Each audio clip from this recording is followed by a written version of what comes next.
Good morning. Happy 4th of July. Happy Independence Day. Today's devotion comes to us from David Crow. Instilling the meaning of Independence Day. What does the 4th of July mean to contemporary Americans?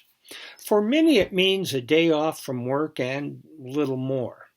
To others, it means an opportunity to party, roast hot dogs, drink beer, and watch fireworks. But to the founders of our nation, it meant far more. Upon the completion of the signing of the Declaration of Independence, Samuel Adams, known as the father of the American Revolution, said, "We have this day restored the sovereign to whom all men ought to be obedient. He reigns in heaven, and from the rising to the setting sun, let his kingdom come." Adams was a man of no small stature in the colonies.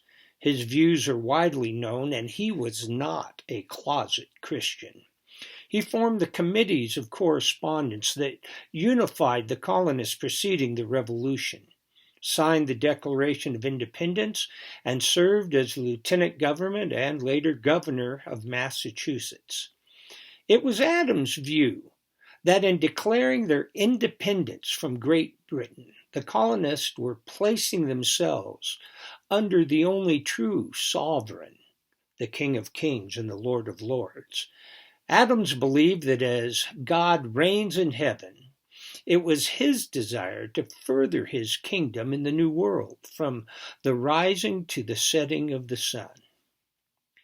On July 3, 1776, the day following Congress's approval of the Declaration of the Independence, John Adams, a signer of the Declaration and later our president, wrote the following to his wife Abigail. "The second day of July, 1776, will be the most memorable epoch in the history of America. I am apt to believe that it will be celebrated by succeeding generations as the great anniversary festival. It ought to be commemorated as the day of deliverance by solemn acts of devotion to God Almighty."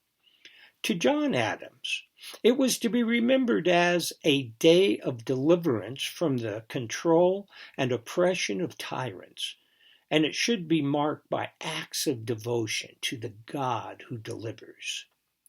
To Sam Adams and to his cousin John, the spiritual implications were significant. As God, the author of our liberty, has declared us free from the power, dictates, and cruel authority of the arch-tyrant, the colonists were declaring themselves free to serve the King of Kings and not an earthly tyrant. Their understanding of the event was theologically based in a desire to serve the only true sovereign, Christ himself. It is difficult, in light of the current state of America, for the next generation to gain an understanding or appreciation of these spiritual implications. The enemy is using ignorance, complacency, and revisionism to disengage Christians from their civic duties.